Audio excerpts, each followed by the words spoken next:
Hi, I'm Dr. Joseph Marbach. At Georgian Court University, we're committed to educating the public about the importance of higher education and its impact on our communities. That's why we're proud to support the important educational programming produced by the Caucus Educational Corporation. Funding for this edition of One-on-One with Steve Adubato has been provided by RWJ Barnabas Health, the Fidelco Group, ADP, a comprehensive provider of human resources technology and services, Adler Aphasia Center, helping stroke and brain injury survivors recover their speech, the Northward Center, Georgian Court University, and by MD Advantage Insurance Company of New Jersey. Promotional support provided by bestofnj.com, covering all NJ has to offer, and by hipnewjersey.com. Live hard, work hard, play hard. You're from New Jersey, and so are we. This is One-on-One. I'm an equal American just like you are. The jobs of tomorrow are not the jobs of yesterday. Look at this. You got this? Here it is, man. Look at that. Life without dance is boring. When you first heard that they were doing Charlie Rose and Gayle King, didn't you go, what? Do you enjoy talking politics? No. People call me because they feel nobody's paying attention. Our culture, I don't think, has ever been tested the way it's being tested right now. Such a good question. High five. Hi, this is Steve Adubato. Welcome to a very special half hour. You're about to meet some extraordinary people. They don't seek attention, they don't want attention, but they deserve our recognition and our respect. This is the 21st year of the Russ Berrie Making a Difference Award, honoring New Jersey heroes. The people you meet do extraordinary things. They give of themselves. They change people's lives. They don't do it for recognition. They don't do it for money. But I'm confident that you will be inspired, you'll be motivated, you'll be changed in this half hour, and hopefully you too will ask yourself how you can make a difference in the life of someone else. This half hour is going to make a big difference. We've just concluded this extraordinary event, the 21st annual Russ Berrie Making a Difference Awards, and our $35,000 winners, and I am pretty sure they were surprised when it happened. Kurt and Tricia Baker, their organization, Attitudes in Reverse, otherwise known as AIR, very special organization, two great people. Your reaction, first of all, before we talk about the award, could you tell folks exactly who may not know what the organization is and why you started it? After we lost our son to suicide in 2009, we understood that there were so many young people out there who were struggling, who were afraid to ask for help. They were embarrassed. 25% of young people have some sort of mental health disorder, and that could be depression and suicidal ideation. Less than 40% actually ask for help. So we wanted to let young people know that it's okay to talk and it's okay to ask for help. You know, the one thing that really struck me, and I said this when I was moderating today, hosting the event, is that so many people who are recognized at this event do what they do in some way came out of a tragedy. How clear was it to both of you that this is what you needed to do, and because you didn't have to? Right. Yeah, what really motivated us was we actually had the blessing that we actually knew Kenny was struggling with a mental health disorder, and we spent about 3.5 years trying to assist him. And when you're in the throes as a family trying to help a child with a mental health disorder, you're literally fighting the system, you're fighting for your child's life. And when he did pass away, we knew it had to be our mission to advocate and help those parents and those children who do not have the time or the energy or the ability to go out and advocate for themselves. Somebody has to do it for them. And that's what we pledged to do for the rest of our life, is advocate for those who are struggling, and the youth especially, and their parents, so we don't lose more children, and we don't have more children incarcerated, we don't have more homelessness. It just ripples through society in so many ways, mental health. And we're on kind of the cutting edge of that. And there's a lot of hope out there. We want to make sure the kids that are struggling are aware that they don't have to feel that way, and that there is hope that they can feel better someday. What do you see in terms of the mental health stigma, and what makes you think it's getting better? When you talk to young people, they want to have that conversation. I think it's our generation that is still not quite sure what to do with the topic. They're still embarrassed. They still think that if you talk to young people about mental health issues or suicide, you put the idea in their head. Like we're somehow encouraging it. Exactly. But what we do, when we talk to kids, we feel we're giving them permission to ask for help. And you can see it after a presentation. We get so many young people coming up and saying, thank you. You know, I've never knew I could tell anybody about this. And, you know, again, we get a lot of young people saying thank you that, you know, I've been able to go get help now and used to help save our life. So this is particularly for parents right now. Many of us who question exactly how to talk to our kids, whether we should talk to our kids. Talk to parents right now who are struggling, who are confused and very fearful. Well, yeah, being a parent is very difficult because they don't give us a manual when we have a newborn on how to deal with a child, and so they have a mental health disorder when they grow older. We don't know what the signs and symptoms are. In fact, my wife and I became youth mental health and first aid instructors, which is an 8-hour course that helps teach parents about what those signs and symptoms are and how to talk to the children and how to, in their language, so to speak, and try to better understand what's actually happening in life and encourage them to get help. And you have to open up a dialogue with the children, and you have to build their trust that you're going to help them and not somehow judge them, so to speak, because that's what happens very quickly, because sometimes we're looking at the symptoms and we're not really focusing on the underlying cause of those symptoms and what's actually happening, why maybe the child doesn't want to go to school, why they don't want to do their homework, why they're not performing at the level that you would hope they would perform, because all parents want your children to perform well, and when that's not happening, how do you respond to that? Well, I think it's a better strategy to try to understand why is the child not performing to their best? Because nobody wants to fail. Nobody wakes up in the morning and says, gee, I'm going to go fail today. Everybody wants to succeed. And those who are not succeeding, there's a reason. And we need to understand the reason, and we can help them. And that's the key for everybody to understand is there is help, and it's getting better all the time. We're doing a lot of research, and much is happening to improve the whole situation. That's interesting. There was a video that introduced this very extraordinary couple. And in the video, you were saying that there are times that you say, why are we doing this? You know, obviously you're not getting paid, long hours, not a lot of vacation time.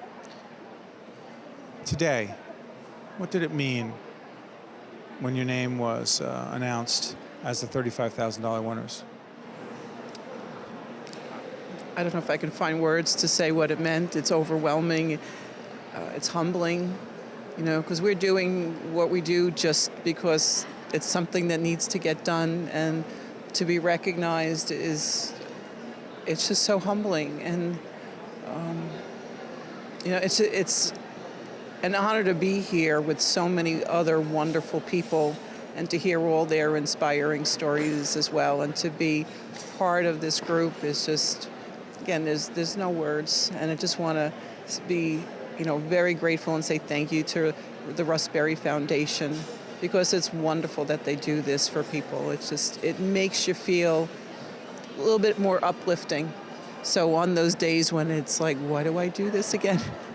You know, it just is a way to remember that there are people who appreciate what we do, who are saying thank you. It is a good day, isn't it? Oh, absolutely, it's a good day, because just the wonder, as my wife was saying, the wonderful people in this room, the networking opportunities, the awareness of the organization is lifted because of Russ Berrie and his reputation as being a philanthropist and helping others, and what his real core beliefs are. And that's like in anything. If you take your passion and you go with that, you're going to be successful. And having somebody like Russ Berrie basically shoulder to shoulder helping us to spread the word about the organization, about what we're trying to do to help youth and their families, that's just one more way to get it out there and help more people and have more people live more productive and happy lives. We're here with a very special young lady, two special young ladies. This is Kiersten Miles and Talia. And I just met Talia, and Kiersten, you are being honored here. Will you just tell a little bit about your story together? Sure. So I started babysitting her just as a summer job last June, so about a year ago. And I knew going into it that she had biliary atresia, so she needed a new liver. She was on the liver transplant list. And going into it, I didn't even know you could donate part of your liver. And I guess like a couple weeks, I'd been babysitting her, and I knew my blood type was type O, and I just looked it up, and it didn't really seem like that big of a sacrifice. So I got tested, and it took a couple months to go through all the testing, and in January we had the transplant. You gave a part of your liver to Talia. Yes. And so you were in the hospital for about a week. And by the way, why did you do that? I mean, she was just such a happy baby, and she had so much going on internally and, like, had every reason to be upset. And I couldn't not help. I mean, I knew that I could be a possible match, so I was healthy and just wanted to do it. I mean, it really was such a small sacrifice compared to saving a life. By the way, we were about to interview Kiersten, and we found out that Talia was here, and she said, "Do you want me to bring Talia over?" And I did not expect to see such not just a well-behaved, but a beautiful, talented, camera-ready. By the way, she immediately gave me a high five and smiled. What do you think and feel when you hold her right now? It's just, I mean, it's kind of like a miracle. It's crazy. We'll be connected for life, and it's just amazing. I was just looking at a picture just like a few minutes ago of her in August, and she was yellow and so tiny. I had a Gatorade bottle next to her, and she looked like so tiny, and she's like a whole new baby now, and to know that I was a big part of that is just really, really crazy. Being recognized today, I know you obviously did not do it to be recognized. What are you thinking and feeling today? I mean, like you said, when I did it, I didn't really think anything of it. I told my family and friends, but I didn't think it was a big deal. And the positivity, I mean, just being honored here, it just makes me want to keep paying it forward and helping others and striving for my goals. And finally, your message to everyone else who says, I can't make a difference like that. You say? I mean, you can. You think a small thing, like something that you think is small, could be a huge impact on someone else's life. And I think you need to stop necessarily thinking what other people will think about what you, if you want to help someone or if you want to do something, and just do it and be the best that you can be. Finally, what are your wishes, your hopes for Talia? I really just want her to live a full life. And I mean, I would love her to be connected with me. And for me, I just want each year, maybe on the date of surgery, to do something special and keep the special bond. But I mean, it's her life, but I would hope for her to just pay it forward like I did. I have a feeling you're going to be connected for a long time. Thank you so much. Thank you. Thank you for having me. We're meeting another terrific honoree at the Russ Berrie Making a Difference Awards. He is Charles Valentine. Valentine House, you started it because you care deeply about a group of people who are often ignored. What is Valentine House? The Valentine House are single-family homes. When people have finished their recovery or in recovery, rather than moving back to the same people, places, and things, we have beautiful homes, one-family homes in beautiful areas. Men with men, women with women. We have homes in Bergen County, Hudson County, and Passaic County. They're self-supported. They run it and live there as a family. These are people who are recovering from drug and alcohol addiction? Drug and alcohol addiction. We've had men and women. Men stay up to 5 years. They completed college. They moved on. One is working on Wall Street. Another one has just finished with college. She'll be moving on. Women have gotten their children back by living in the homes. Children have gotten their parents back, through living at the homes. Why did you do this? I realized I was in a long-term addiction, 36 years, and when I finally come out of the rehab, I realized and watched others going back to the same people's places and things, so nothing really changed. So it allows them to enter back into the community as a family, living as a family, learning how to live that way and caring for each other. So wait, from your own addiction, you decided to help others? Oh, yeah. It was so clear to me when the obsession was lifted to use drugs that I needed to tell others, and I finally had the right words to speak to others that I would partner with them going through their recovery. What's it feel like today, this event? It feels like I see a big smile on your face already. It confirms that I'm doing the right thing, and it's the right thing to do.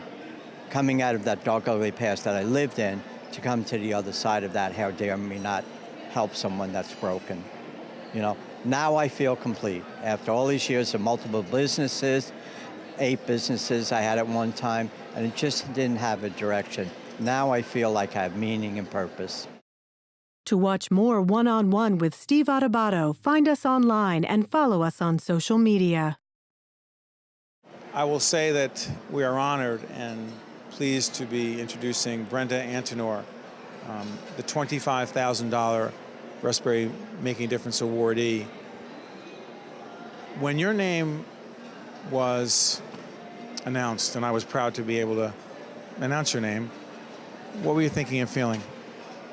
It was just really overwhelming for me to even be nominated and be here today. It's not really anything that I ever expected in my life. So as names were being called and then mine got called, it was just like, I really honestly can't believe this is happening. I was just so overwhelmed, which just from the heart, just so grateful. Yeah, really grateful.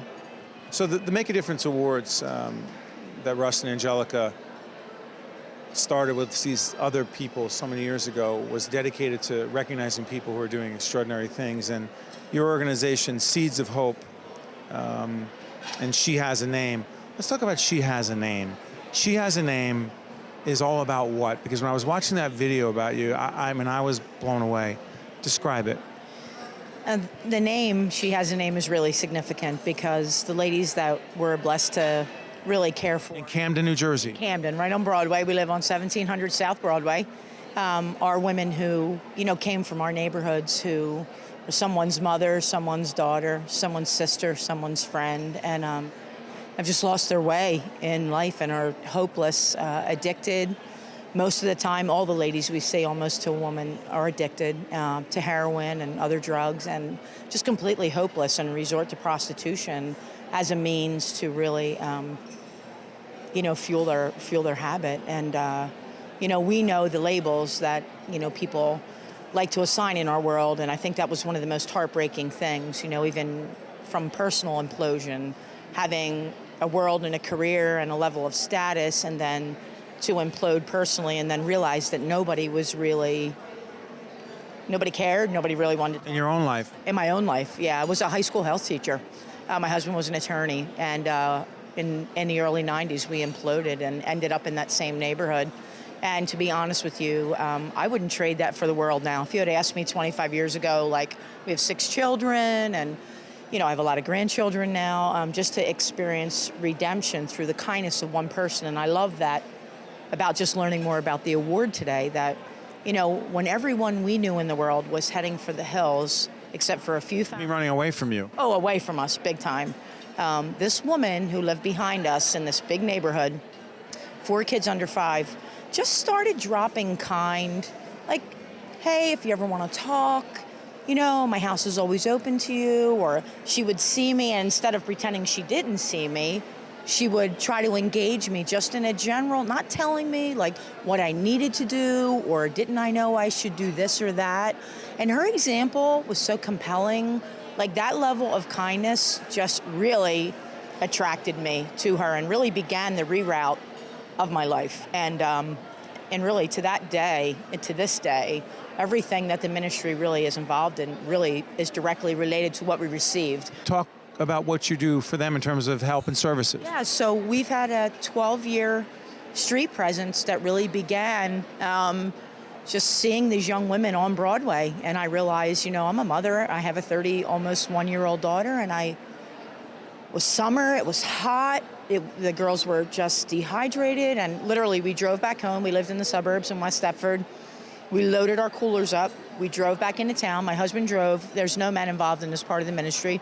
And I just jumped out. And, the girls were grateful, but it gave me a segue to share, hey, let me tell you where I used to be. It's really an asset for what we're called to do, because people can really connect to, you've been there? You, Miss Brenda, you were there? Yeah, you lost your teaching license? Yeah, you have kids. You would leave your kids at your mom's and drive down to Camden at 2 o'clock in the morning? Yeah, this same block where you're sitting. What do these women need? What do they need? They need love. We don't identify the women in any label like that. That's why their name is so powerful. And they just need to know that there's hope. And but I'm going to press you a little bit. You take them in. You give them shelter, you give them food, you take care of hygiene issues. You really help them with the basics as well. Oh yeah, well, so my husband would say it's bait, the food and stuff. But really, if somebody's hungry or they're thirsty and you're hoping to even engage them, they can't hear you because those basic needs are not being met. Yes, the women shower. We have a mudroom and a shower in the house. We provide them with clothing, not meat, like, you know, just give them the tangible things that we all frankly take for granted, like the stuff that I have in my closet that I, you know, might not even wear in a year. Like I can give that pair of jeans to somebody, that toiletry bag, those kind of things, but mostly it's that opportunity to build the relationship. Finally, what does it feel like being here today with these very special people? Overwhelmed to be able to be here and hear what all these other people are doing where they are just because they have a burden. And I know love motivates them to do what they do because you don't do that. I'm really just I'm overwhelmed, actually. Just the people are incredible. One story was more incredible than the next, and you could have given that award to any single solitary person that was here sitting, and every person that went up, I'm like, I can't believe they didn't win. I can't believe they didn't win. It was crazy. Congratulations. Thank you very much. We've concluded this extraordinary event, 21 years of the Russ Berrie Making a Difference Awards. Angelica Berrie was the final speaker. She brought some of her friends together today here at Ramapo. Every year I interview you. I think you're pretty much the last interview I do. I don't know.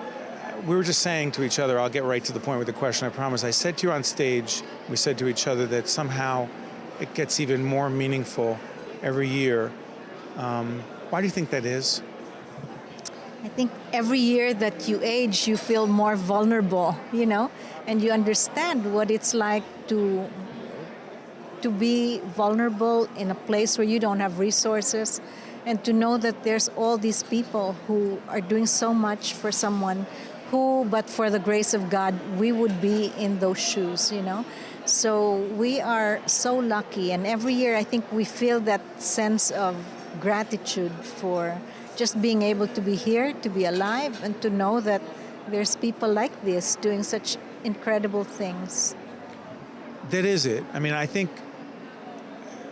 you have to, when you're watching this program, you'll see, and you've been watching these interviews throughout this broadcast, from a young woman who had this little baby in her arms who was 9 months old. She was a babysitter, she was a nanny, and then she gives a part of her liver. That started getting to me. And then you hear all these other people. You've met hundreds, moving into thousands of people, and it still moves you.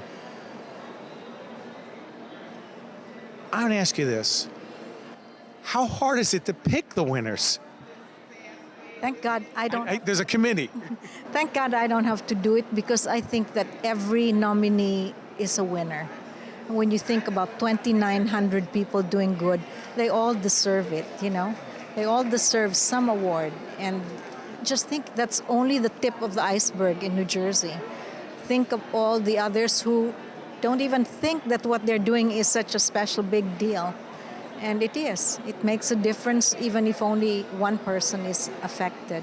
And what's so interesting, Angelica, is that many of the people we spoke to who are talking to each other, and I know that's part of why you and the foundation are so committed to this, they say they're making connections with each other, they're starting to share ideas with each other, and other things are going to happen out of that, some of which we'll know about and some of which we never will. But more important is that they're encouraged to see others who, you know, this is a thankless kind of job. Many people do it. They don't expect to be thanked. And to see each other gives them energy. It inspires them to keep going and to know that there's others like them who are doing the same wonderful things. And finally, the message to everyone watching right now who, A, think they can't really make a difference, and B, could know of someone who is making a difference. A, those who say, I can't make a difference, what do you say to them? We all can make a difference, one small act at a time, and that's what my message is. Philanthropy is the gift of who you are, and every person here gave of themselves, and everything they've done is so personal to them, whether it's giving a part of their own body or giving the time to make a difference for people in jail, you know, it's very personal what they're doing, and it's an expression of who they are. So we too can do it. And finally, if they know of someone, I'm not really pitching, but I am doing this. It's important that if you know of someone who you believe is making a difference, what should someone do? Because all these people were nominated. I think they should contact Ramapo and send a glowing testimonial. And that's really what it is. It's we need to find these people because they don't go out looking to advertise what they're doing. They don't promote themselves. Yes, exactly. Thank you, Angelica. Thank you, Steve.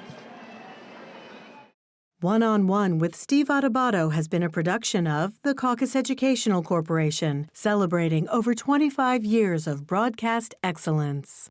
Funding for this edition of One-on-One with Steve Adubato has been provided by RWJ Barnabas Health, the Fidelco Group, ADP, Adler Aphasia Center, the Northward Center, Georgian Court University, and by MD Advantage Insurance Company of New Jersey. Transportation provided by Airbrook Limousine, serving the metropolitan New York, New Jersey area. Hi, I'm Eric. You might see me as an ordinary person, but I've been living with a brain injury for nearly 2 years. One of my struggles is short-term memory loss. At Opportunity Project, I'm given hope and support, and I've gained my comments back through the job placement program. Despite my challenges, I have a reason to keep improving. Today, even though life has changed me, I believe that anything is possible. If you have a brain injury, you don't have to face your road to recovery alone.